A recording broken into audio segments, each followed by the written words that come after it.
Let's talk a little bit about SMART goals. So every goal, anything that you want, should be able to fit into this acronym SMART, S-M-A-R-T, specific, measurable, actionable, reasons, and timely. So specific. Everything you want needs to be very specific. You can't say something like, I want a better life. I mean, great, you want a better life, but what specifically do you want? I want to, even I want to lose this much weight is not as specific as saying I want to weigh X amount. The reason is because the second one that I said actually doesn't require any other reference. So let's say, for example, somebody wants to weigh 100 pounds, I don't know, and right now they weigh 110. Instead of saying I'd like to lose 10 pounds, you want to say, actually, I want to weigh 100 pounds. Because then anybody could show up on any given day. They don't even know what your goal is. They watch you get on the scale and they can say, yeah, you weigh 100 pounds. It's objective. So specific and objective. I guess you can throw objective into that S category. So yeah, number one is definitely get very specific as possible. Write it out in a paragraph if that's what helps you. Measurable. Now, if your goal is specific enough, it will automatically be measurable. If it's not measurable, then you didn't get specific enough. So if you say something like, I want to get healthy, that's not measurable. How do you know whether or not you've achieved that? Identify the aspects of health that you want to achieve and then make that your goal.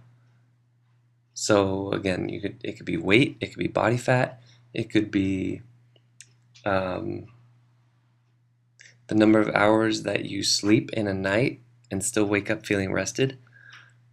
So those are all measurable. The third step is A, the actionable.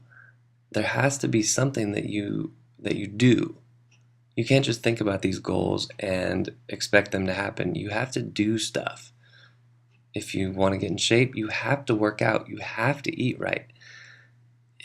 Positive thinking is the start. Thinking about your goals up in the mind, that is the start. But once you get that clear picture, then action is required. The reason why the mind comes into play is because you want to know what direction to take that action. So you need both, but definitely you can't just think about your goals. You have to get to work. You have to act. R is for reasons. This really should be first. It should be RSMAT, because this is the most important. The R, the reason why you're doing this, is the most important thing. Because the reason is what is going to carry you through. You've heard the quote, where there's a will, there's a way. That if you want something bad enough, you'll figure it out. I mean, it really is not hard to figure out how to do something. Most people on the planet know how to get fit. The most overweight person on the entire planet probably also knows how to get fit, but they don't have a reason to do it. What's your reason? Why do you want what it is that you say that you want, and how badly do you want it?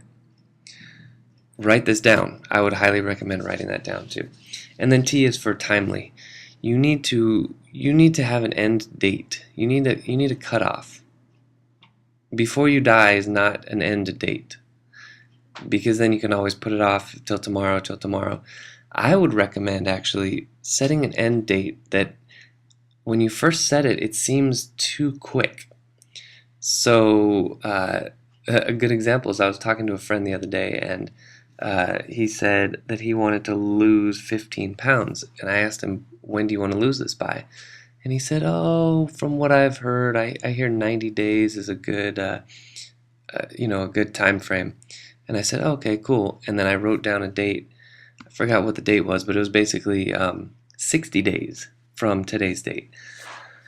And the reason I did that is because I could kind of sense in him that he was using 90 days because he planned on procrastinating for 30 days and then maybe kind of getting to work after that. It needs to be something that really gets you going. Like, a good example of this on a small scale is if you only have 5 minutes to make your entire lunch, you'll just step up your game and you'll go faster and you'll do it, right? Um, as opposed to if you have all the time in the world, it might take you 45 minutes to make that same lunch.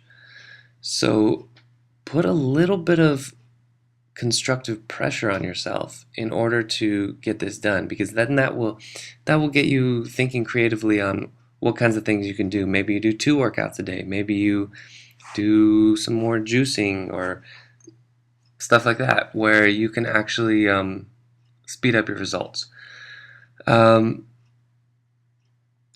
Also, if it's timely, if you have a timely goal, that goal is your end point. And what you want to do is actually break up the action steps along the way. So for example, you want to lose 10 pounds in 3 months. That's like 3.3 pounds a month. And then you break it down. So, okay, so that's a little less than a pound a week. And so you have your checkpoints. You have your checkpoints along the way of what you need to do. And then you want to make it into basically a to-do list where every single day you just have these things that you have to check off, and just hold yourself accountable. That's number one. Hold yourself accountable.